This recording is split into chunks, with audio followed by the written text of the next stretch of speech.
जर तुम्ही स्टार्टअप चालवत असाल आणि स्टार्टअपच्या जगतात असाल तर तुम्ही एक वाक्य नेहमी ऐकलं असेल, ते म्हणजे डीप पॉकेट. डीप पॉकेट जिंकतात आणि स्मॉल पॉकेट हरतात. पण याचा अर्थ तरी काय? आणि भारतात अनेक प्रॉमिसिंग स्टार्टअप फक्त डीप पॉकेट्स नसल्यामुळे बंद का पडतात?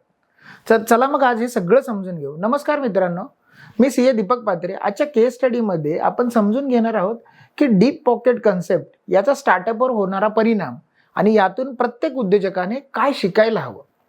मित्रांनो, डीप पॉकेट म्हणजे नेमकं काय? डीप पॉकेट म्हणजे असा की जो असा इन्व्हेस्टर किंवा कंपनी आहे ज्यांच्याकडे एवढा फंड रिझर्व आहे की तो लॉसेस सहन करू शकतो, मार्केट लो असताना देखील तग धरून बसू शकतो आणि कॉम्पिटिटर्स पेक्षा जास्त वेळ टिकून राहू शकतो. सोप्या भाषेत म्हणायला गेलं तर ज्याच्याकडे जास्त पैसा आहे त्याच्याकडेच जास्त वेळ आहे. म्हणजे जर एखाद्याकडे कॅश रिझर्व खूप असेल, फंडिंग असेल, तर तो जास्त वेळ टिकू शकतो आणि त्यालाच डीप पॉकेट म्हणतात. आणि स्टार्टअप्स गेम म्हणजे जो जास्त टाइम सर्वाइव्ह करेल तोच टिकेल. Y deep pockets matters? ज्यांच्याकडे जास्त पैसा तो जिंकतो असं काय होतं?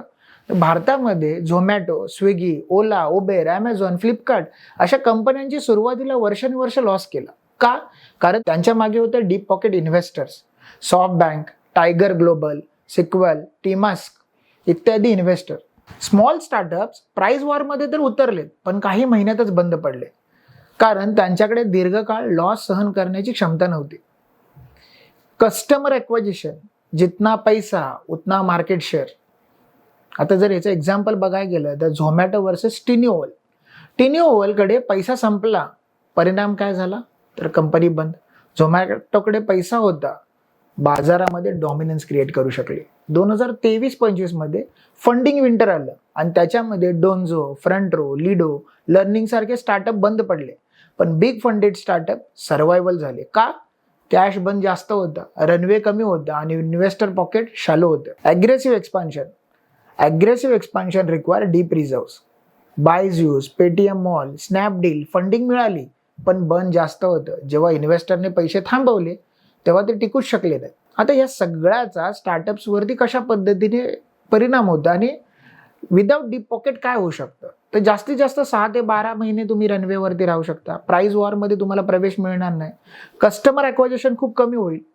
इन्व्हेस्टरची डिपेंडन्सी राहील आणि कॅश खतम म्हणजेच बिझनेस बंद. रिॲलिटीमध्ये बघायला गेलं तर startups don't die because the idea is bad, they die because the cash ends. आता या सगळ्यांमधून आपल्याला काय शिकायचं? डीप पॉकेट नसणं म्हणजे हार नाही, पण स्ट्रॅटेजी बदलावी लागेल. लीन मॉडेल वापरा. जसं ऑफिस, स्टाफिंग, मार्केटिंगमध्ये अननेसेसरी खर्च असेल तो सगळा टाळा. निशमध्ये खेळा, मास वॉरमध्ये नको. जसं ॲमेझॉन, फ्लिपकार्टला चॅलेंज करण्याऐवजी त्यांच्यातल्या एखाद्या निश प्रोडक्टवरती काम करा आणि निश प्रॉब्लेम सॉल्व्ह करण्यासाठी प्रयत्न करा. कस्टमर रिटेन्शन, झोमॅटो सारख्या कंपन्या कॅशबॅक अफोर्ड्स करू शकतात, पण आपल्यासारखे बिझनेसमन नाही. Build positive cash flow from day one.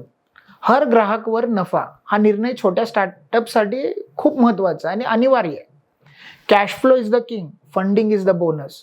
म्हणजे फंडिंग म्हणजे ऑक्सिजन जर सिलेंडर असेल तर बिझनेस चालवायला कॅश फ्लो लागतो. त्यामुळे फंडिंगवरती डिपेंड न राहता पॉझिटिव्ह कॅश फ्लोवरती शिफ्ट व्हा. हे सगळ्यातून आपण काय शिकलो? तर डीप पॉकेट कन्सेप्ट बाजारातील एक कठोर सत्य सांगते, जे म्हणजे जे जास्त काळ टिकतात तेच शेवटी जिंकतात. स्टार्टअपचे यश 80% कॅश फ्लो मॅनेजमेंट आणि 20% स्मार्ट एक्झिक्युशनवरती असतं. त्यामुळे डीप पॉकेट ज्या कंपन्यांना सपोर्ट करतं किंवा डीप पॉकेट इन्व्हेस्टर ज्या कंपन्यांच्या पाठीमागे उभा राहतात, ह्या लॉंग टर्मवरती कंपन्या तुम्हाला ग्रो होताना दिसतील आणि ह्याचे रिटर्न्स तुम्हाला लॉंग टर्ममध्ये मिळताना दिसतील.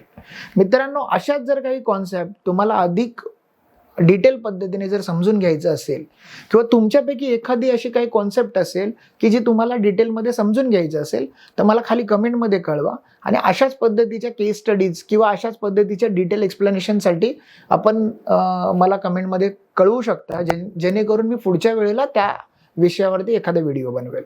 धन्यवाद.